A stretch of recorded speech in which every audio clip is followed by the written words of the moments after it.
Então, aos 28 dias do mês de junho de 2021, instaurou-se a banca de Yuri Alves de Oliveira, composta pelos professores Natália de Andrade Rocha, orientadora, Ana Rosa Latanzi Bezerra de Melo, convidada, e Luiz Fernando Vilalba Santos, por parecer. Passo, então, agora a palavra ao aluno para que apresente oralmente o trabalho intitulado Posicionamento de Marca ou Oportunidade de Mercado, as faces do Pink Money na publicidade brasileira. Yuri, você tem de 10 a 15 minutos, e assim, quando tiver faltando 5 minutinhos, eu te sinalizo, ok? Pode começar. Ok, então. Só confirmando, Natália, tá dando para enxergar o trabalho em tela cheia, porque aqui eu não... Não, aqui ainda não carregou tela cheia, não. Ah, sim. Eu vou desligar a minha câmera, porque de repente melhora a transmissão no Teams. Se bem que deve ser o Canva aí, né? Mas eu vou fechar aqui. Acho que agora aí, foi. Amigo, foi. Agora foi. Amém. Então, tudo bem. Boa tarde a todos. Meu nome é Yuri Alves de Oliveira, sou acadêmico da Universidade Estácio de Sá, do campus de Campo Grande, graduado em Publicidade e Propaganda. Gostaria de iniciar a defesa do meu TCC cumprimentando e agradecendo aos professores na banca examinadora e à minha orientadora, doutora Natália Rocha, que sempre esteve me orientando de forma que eu chegasse no caminho correto e sempre com muita paciência. E também agradecer aos demais presentes.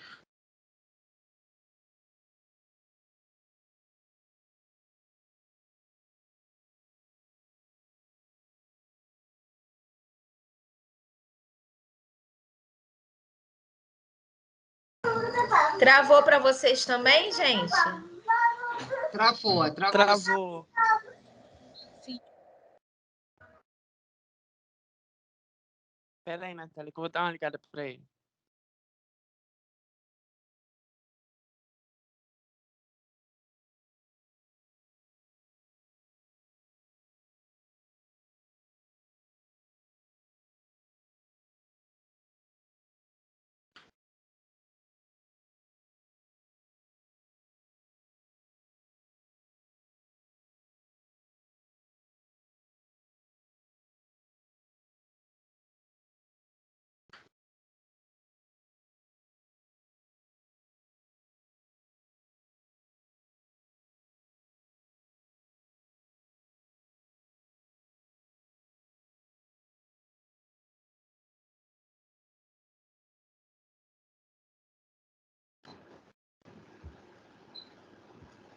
Aconteceu alguma coisa?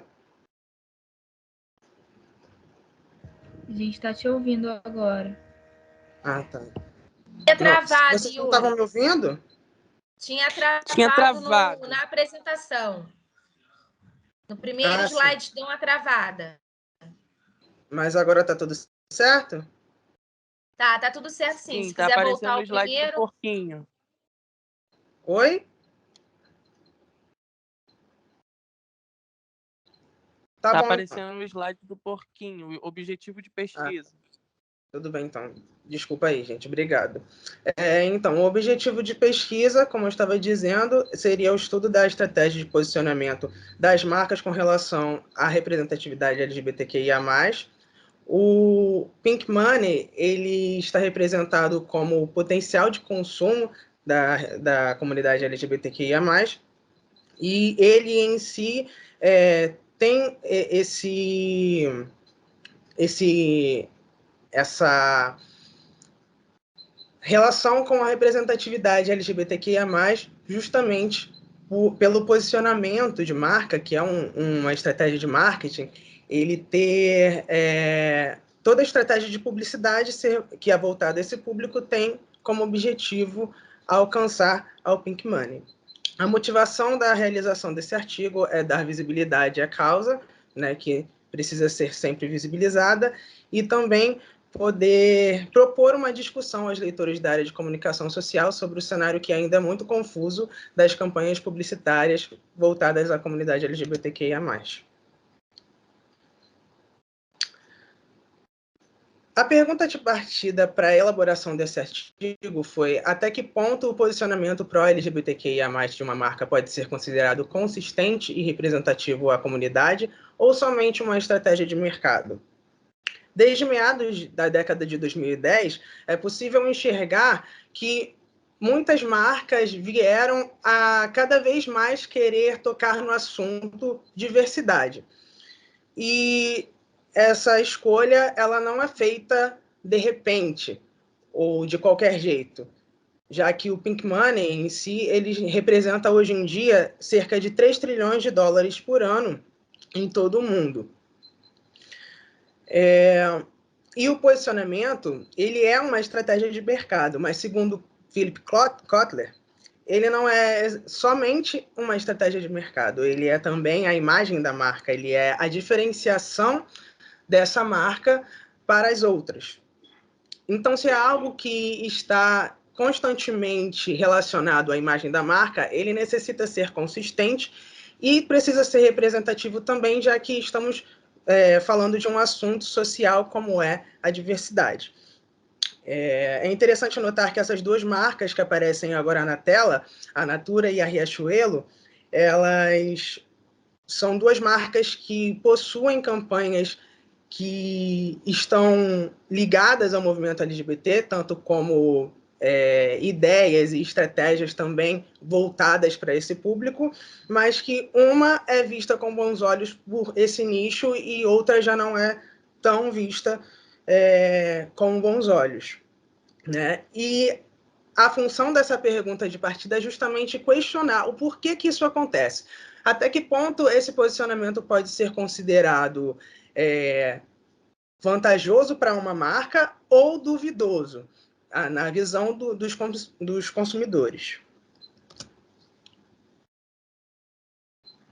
Então, foram estudados casos como esses de consistência e também de inconsistência na publicidade, que serviram para a construção de uma base, essa base da onde foi retirada um questionário de 11 perguntas que foi passado para pessoas que se identificam com a causa LGBTQIA+,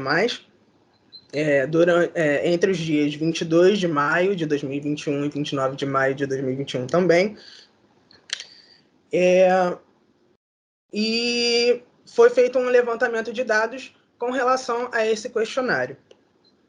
A pesquisa ela é exploratória porque não existem tantos artigos sobre o assunto em si. O meu objetivo foi justamente explorá-lo mais a fundo, e quantitativo, pois as conclusões tomadas foram com base em uma maioria, né? A sigla LGBTQIA+, ela é composta por vários grupos sociais, né? Seriam lésbicas, gays, bissexuais, transexuais e travestis, queer, intersexo, assexuais, e ainda existe o sinal de mais logo após a sigla para significar que existem muitos outros grupos sociais por trás dessa sigla.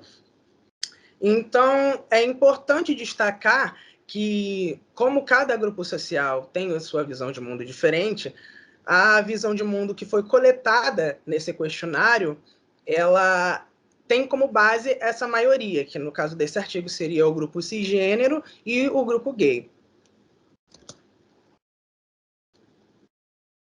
Como aparato teórico, eu pude usar como referência Philip Kotler, que escreveu o livro Administração de Marketing, e fui retirado desse livro os conhecimentos dele sobre posicionamento, erros comuns de posicionamento, tendências, marketing em geral, e foram aplicados esses conhecimentos nos conceitos que eu apresentei no meu artigo.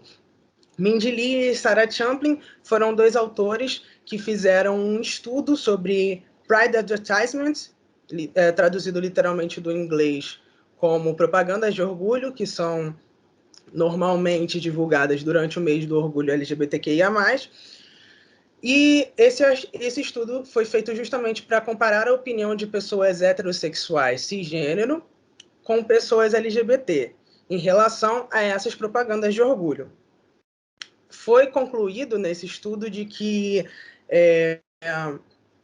os LGBTs, eles nem sempre tendem a acreditar tanto no discurso de representatividade de algumas marcas, justamente porque eles têm receio de serem explorados comercialmente. Também no aparato teórico tem o autor James Green, que escreveu 2 livros dedicados à história do movimento LGBT no Brasil. E nesses livros eu pude retirar um contraste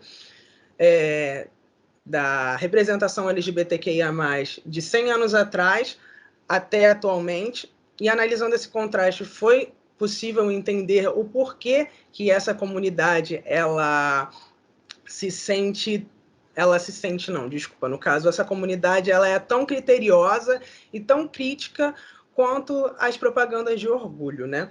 Justamente porque é uma luta que é travada durante tanto tempo, com muitas dificuldades, e que, por isso, os indivíduos que se identificam com esse movimento, eles não querem que o movimento seja utilizado em vão, e sim que seja utilizado de forma consciente e com responsabilidade e representatividade. E Renato Telles... Tá, Yuri? Desculpa, não entendi? Desculpa, mais 5 minutinhos. Ah, tá. Obrigado, Natália. O autor Renato Telles, em sua tese Posicionamento e Reposicionamento de Marca, também apresenta conceitos de inconsistência e consistência de mercado, né? Onde ele diz que a marca precisa ser associada a benefícios sólidos e benefícios emocionais. E quando esses dois não estão em equilíbrio, acaba que é mais difícil conquistar a fidelidade desse consumidor. No resultado da pesquisa com a comunidade LGBTQIA+, que foi feita ao todo com 27 pessoas, foram consideradas somente as respostas de 24 dessas 27, porque as 3 restantes acabaram não se identificavam como parte da comunidade LGBTQIA+. Então, só foram consideradas as respostas das 24 pessoas que se identificavam. Foram 11 perguntas, dentre elas houve uma questão específica para citar uma marca com defeito na representatividade, e logo abaixo havia uma outra questão para poder estar especificando qual seria esse defeito na representatividade. Houveram várias respostas que foram condensadas em 5 tópicos. Um desses tópicos em especial me chamou muita atenção por estar relacionado muito com esse contexto de inconsistência de posicionamento e também por responder a pergunta de partida.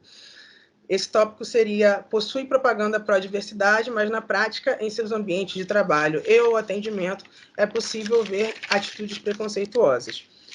Ou seja, um posicionamento de marca é considerado representativo a esses indivíduos quando a marca não só possui propaganda que seja a favor da diversidade, mas também quando a marca possui ações, fatores e atitudes que favorecem a esse público, né? A marca está completamente imergida no seu posicionamento. Então, ao analisar esses estudos de Philip Kotler sobre posicionamento de marca, inclusive também sobre erros comuns de posicionamento, onde ele cita até mesmo o posicionamento confuso, que seria, no caso, as contradições ou modificações frequentes no posicionamento de marca, e também comparando isso com as respostas dos entrevistados e os estudos feitos anteriormente com as marcas brasileiras, no artigo, conclui-se que quando determinada marca não utiliza de alguns elementos que são muito importantes para o público em sua estratégia de posicionamento, o público LGBTQIA+, não aceita essa representação como genuína e se sente, infelizmente, explorado comercialmente. Dessa forma, a marca em si acaba não alcançando o pink money, ou pelo menos não se beneficia o tanto que poderia, né? A marca poderia estar causando algum impacto na vida do consumidor desse nicho e acaba que não causa impacto nenhum ou causa algum impacto ruim. E eu acredito que isso não seja, nenhum dos dois seja o objetivo da publicidade. Porém, feitas as correções no posicionamento, é bem possível enxergar um futuro onde haja um casamento responsável e consciente entre a publicidade e o mercado LGBTQIA+. É isso, muito obrigado a todos e feliz Dia do Orgulho LGBTQIA+. Nossa, eu fiquei arrepiada agora, lembrei, né? Calhou de cair justo no dia. E não foi nem Muito uma coisa bom, muito pensada, pertinente. Oi? Muito pertinente seu trabalho, viu, Yuri? A gente está vivendo num mundo de retrocessos, é muito bom ver um aluno de comunicação, né, falando de um tema tão interessante e com a dedicação, né, de um aluno tão dedicado quanto você, viu, Yuri? Eu estou muito feliz de ter te Obrigado. orientado esse semestre. Muito Oi, obrigado. Natália.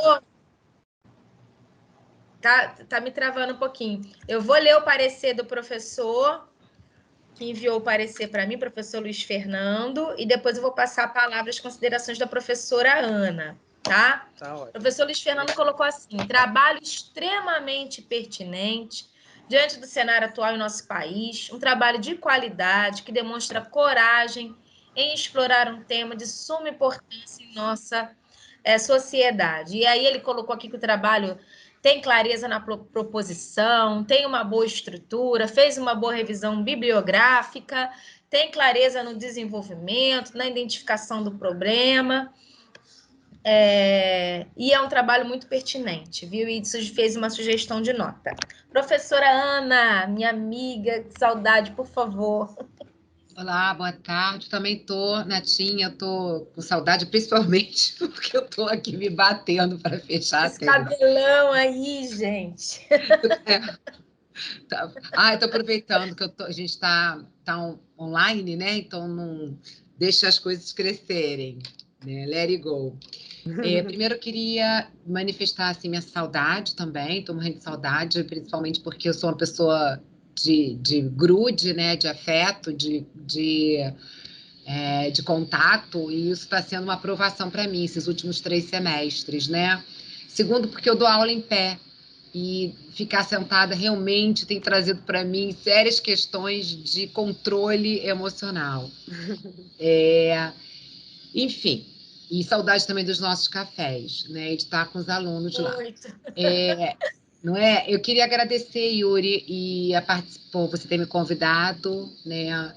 Participar da sua banca.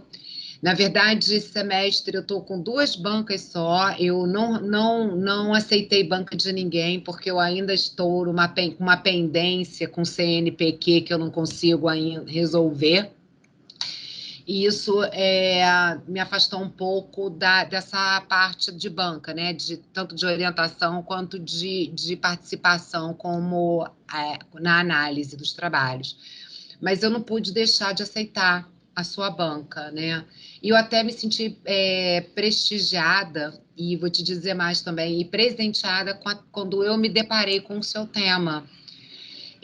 Eu talvez não diria, como o professor Elié falou, que você foi corajoso, eu diria que você foi muito sensível, né? E que não seria muito deslocado, assim, da sua personalidade, daquilo que eu conheço, a gente já trabalhou junto lá no Labcom, e apesar de você ser uma pessoa extremamente reservada, né?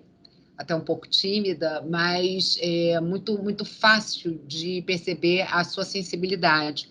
E no seu trabalho, então, principalmente com esse tema, quando eu li o título e tal, a primeira coisa que eu falei, bom, é a cara do Yuri, né? Então, parabéns, Yuri. E também uma coisa linda que eu tenho admirado muito, algumas coisas nessa geração, não, né? Mas eu tenho admirado muito na geração de vocês, essa sensibilidade, né? Talvez seja uma sensibilidade militante, talvez seja uma sensibilidade provocadora, talvez seja uma sensibilidade por questões de sobrevivência, né? Seja lá como for, essa é uma admiração que eu tenho com a geração de vocês, embora eu tenha certas birras com algumas coisas da geração de vocês, mas é próprio dessa relação intergeracional. Verdade. Primeiro de tudo, eu queria te dar os parabéns, então, por essa sensibilidade. Muito obrigado. E ela vai ser fundamental, e eu acredito que a sensibilidade hoje ela é um critério definidor daqueles que vão entender tendências nesse mundo nosso que a gente tem vivido, né? E essa sensibilidade que você carrega, ela também vai ser, na minha opinião, né? Pelo que eu estou vendo do mundo hoje, ela é um divisor de águas. Então, parabéns por isso, tá? Eu realmente não tenho muito o que falar do seu trabalho, ao contrário, né? Eu fiquei assim, extremamente comovida, sobretudo com a articulação que você, pela sua sensibilidade, você executou, né? Articular um campo que é um campo muito delicado hoje, porque a gente está falando de sensibilidades, né? De subjetividades e processos de subjetivação, como é a propaganda, por exemplo, e aí você consegue trazer essa questão da subjetividade alinhada aos processos de subjetivação. A publicidade, principalmente o marketing, em dias contemporâneos, eles estão no nível de desespero, né? As marcas cada vez mais estão se vendo reféns dessas sensibilidades. E não há dúvida de que todas essas marcas têm feito um esforço, principalmente aquelas que têm um discurso, né, que quer se aproximar cada vez mais dos seus, vamos dizer assim, dos seus PAs, usando aqui um termo até bastante antigo, mas que bastante, vamos dizer assim, que reduz um pouco, mas as marcas estão desesperadas, é o que a gente tem visto. E aí a gente vê situações de uma tentativa de posicionamento flagrantes, né, nesse discurso que não é o discurso que ainda a marca domina, né? Porque você vê algumas marcas que dominam já esse discurso, mas dominam porque isso está inserido no DNA da marca. Né? A marca, quando se constrói, a marca, quando ela nasce, né, o DNA dela já tem essa percepção, já tem essa clareza, porque ela foi concebida assim. Outras marcas que são um pouco mais, vamos dizer assim, menos, eu não vou dizer autênticas, que eu também fico na dúvida do que seria autenticidade, mas mais voltadas, vamos dizer assim, para surfar na onda do momento, elas têm essa demora, né? Elas reagem, elas não agem. E aí a gente vê, de fato, esse tipo de resposta que você teve com a sua pesquisa, né? Isso eu quero só dizer que para quem está na área de marketing, né, realmente é um campo minado. As marcas não sabem para onde ir. Elas precisam de ouvir essas vozes que gritam, que estão gritando, né, que já estão gritando desde a década de 1970, mas que agora, mais do que nunca, elas estão aí ocupando os espaços mesmo, tem que ser ocupados, óbvio. Né? E as marcas não sabem para onde ir, por isso que elas acabam não tendo esse tipo de, vamos dizer assim, de impacto, eu não gosto dessa palavra também, mas de repercussão, vamos dizer, junto a essa faixa da sociedade que consome, né? Então, o que eu quero dizer, né, não querendo ser prolixa, mas o que eu quero dizer é que, na verdade, você está apontando menos para uma situação que já se sabe o que é, né? E mais para complexidade que se torna cada dia mais o exercício da nossa função de publicidade, né? E num aspecto muito maior, mais amplo, do marketing em geral. Né? O marketing tem apelado, vou dizer assim, flagrante, de forma flagrante, por exemplo, para ações da neurociência, né? E o que nos leva, inclusive, a duvidar cada vez mais dessas marcas que se valem dessas técnicas. E aí, nada mais do que óbvio é a gente ter esse resultado de pesquisa que você teve aí na sua pesquisa. Não tem a ver, a gente não entende esse discurso, né? Então, por isso que eu comecei a minha fala com a palavra sensibilidade. Porque a sensibilidade, a sua sensibilidade, talvez você possa ter atirado no que viu, mas acertou no que não viu. Né? E eu vi isso no seu trabalho. O que você talvez não tenha visto, eu não sei, isso é uma pergunta, né? A questão dessa fragilidade que é o campo do branding, né? Do que a gente está vivendo hoje, do marketing. Você entra no... Eu estou voltando, não, eu estou frequentando mais o Instagram, né? Por força das circunstâncias, muito contra a minha, vamos dizer assim, a minha religião, né? Mas... E o que eu tenho visto é isso, é um grito de desespero que as marcas estão bradando, né? Porque ela precisa da gente, né? Precisa saber o que os PAs, que afinal de contas são eles que vão sustentá-las, né?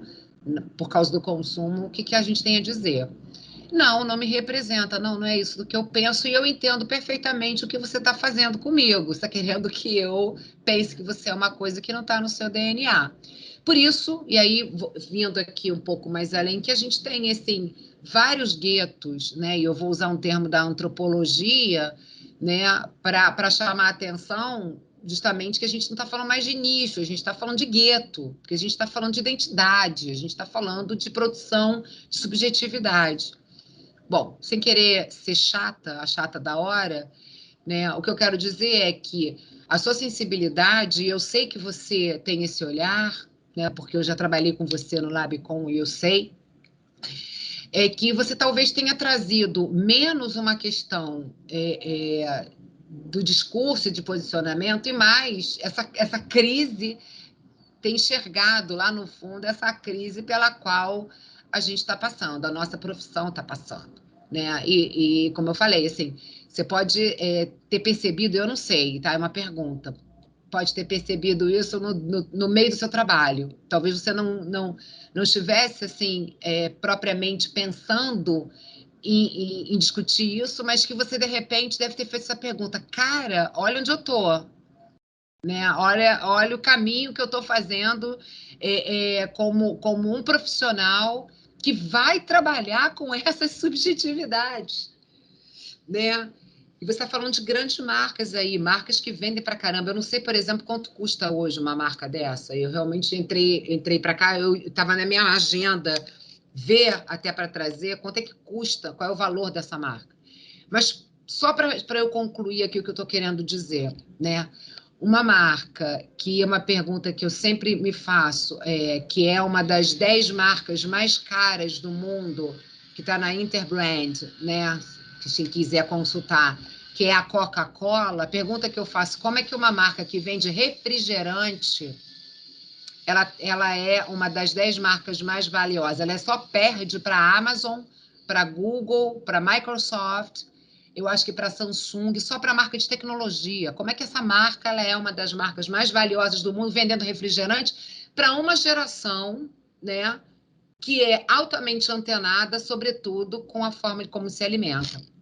Então, por isso que eu digo que as marcas estão desesperadas, né? E aí você, no seu trabalho sensível, né, você traz para a gente uma questão que deve ter ficado na sua cabeça, se não ficou, acho que eu estou colocando agora, ok, olha isso aí que eu estou trazendo na crise da publicidade, na crise do marketing. É isso aí, o seu trabalho traz para mim exatamente o que eu tenho pensado já não digo há muito tempo não, há uns 2 meses que eu estou começando a ter essa inquietação. Né? E você traz um trabalho que reflete, talvez não tão intencionalmente no início, mas que você está trazendo pelo que nós estamos passando hoje, em termos de profissão. Então, parabéns, e Yuri, eu fiquei muito emocionada. Provavelmente a professora Natália, do que eu conheço dela, também deve ter ficado extremamente empolgada. Eu não sei se ela já te encheu os ouvidos. Publica! Vamos publicar! Vamos fazer uma coisa! Se ela deve ter feito isso. Né? Se ela não fez, eu acho que ela devia fazer, porque, afinal de contas, ela é, em certa medida, é coautora também. Porque o seu trabalho, inclusive, traz essa questão para a nossa área. A gente pode não ter uma resposta, não vai ter. Mas é uma pergunta que é super pertinente nesse universo, principalmente no universo de pandemia, que as subjetividades afloraram de uma tal forma e estão provocando, de fato, uma corrida para essas grandes marcas. Do contrário, não vão sobreviver. Não vão. Não vão. Tá certo? Então, parabéns. Tem algumas considerações que eu gostaria de fazer, mas está no seu trabalho. Se você quiser, eu posso passar para você por e-mail. São considerações só de construção de afirmações e de adjetivações. Usos assim, de advérbios onde não deveria, em lugares que não necessariamente utilizaríamos, mas isso, na verdade, é um vício de linguagem falada, né, que a gente tem, que aí a gente replica, não no texto todo, óbvio, mas que em certos lugares acabam escapulindo. Mas se eu posso passar isso para você, né? A única alusão que eu faço aqui chama atenção, se você vai prosseguir, né? Se pode não ser para agora, mas daqui a um tempo você está a fim de descansar, você vai refletir, prosseguir com essa discussão, ir mais além. Eu não sei, vocês são de uma geração que é de perfil de Instagram, de repente montar um perfil no Instagram em que você traga provocações, claro, puxando a brasa para a subjetividade, para os processos de subjetivação, mas trazendo também uma provocação para a área do marketing, né? Você trouxe uma questão de posicionamento. Você fala de um posicionamento certo e errado, que talvez não sejam essas palavras exatas, mas eu entendi o que você estava querendo falar.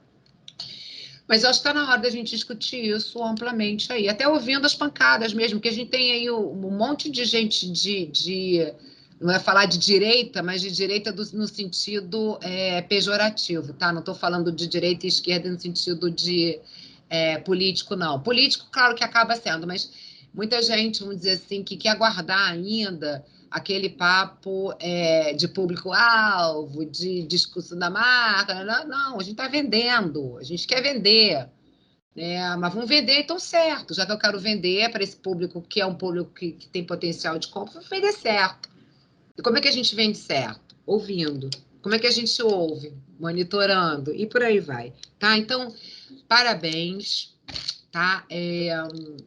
Eu gostaria muito, muito de ter sido a coautora do seu trabalho, mas já me satisfaço em ter sido a professora que veio para a banca para falar isso para você.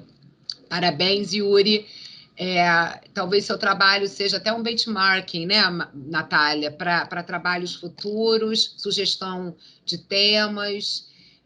Talvez você, não sei, eu estou aqui pensando e falando agora como sei lá, a gente abrir no semestre que vem, não sei, Natália, aí sei lá, um lugar de debate, convidar os nossos alunos que produziram esses trabalhos para falar, e isso é um projeto, inclusive, que já vinha, né, Natália? Já está aí há um tempo, sim.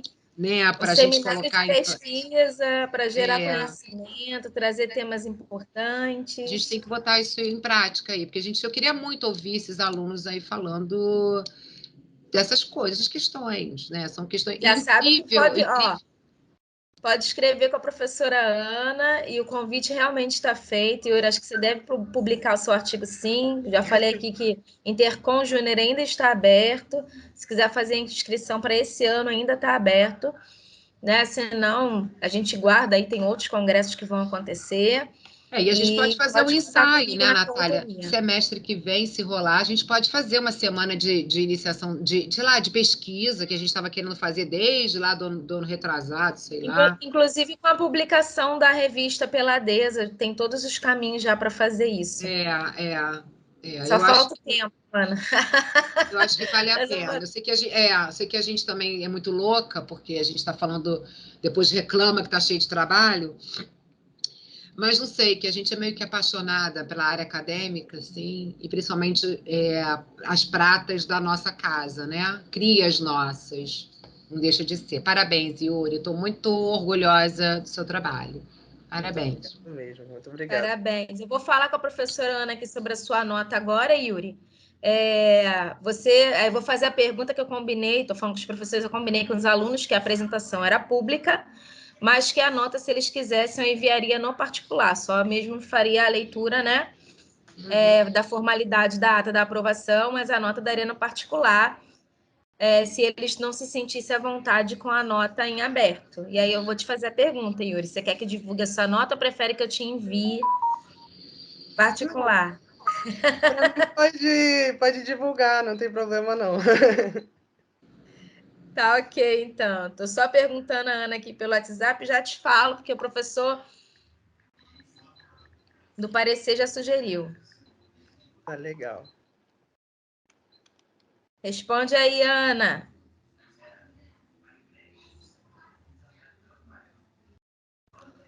Só um instantinho que tá meio lento aqui a coisa, peraí. Tudo bem.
Recebeu, Nath?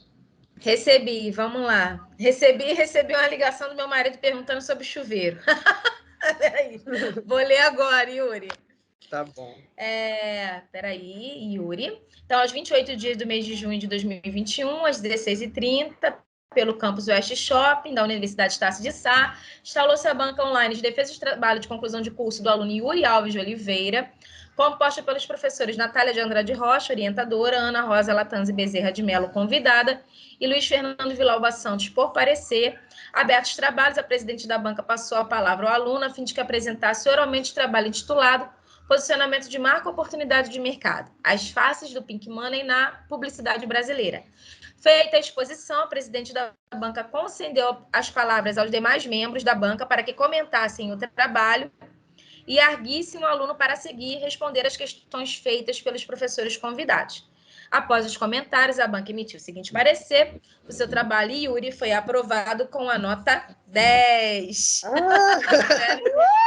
Tá vendo? Eu disse pra você Parabéns, que valia a Yuri. pena. Parabéns. Muito obrigado. Merecido, Yuri. sério. Parabéns, tá? Tira a apresentação para eu poder tirar uma foto, um print nossa aqui, meu, seu e da Ana. Peraí. Descompartilhar. Seus colegas todos comemorando. Parabéns, Yuri.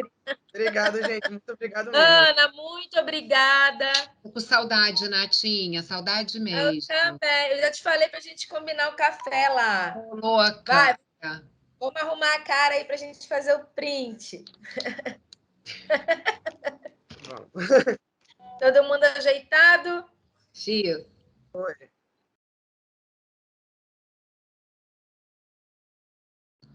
Ótimo. Deixa eu mandar lá no...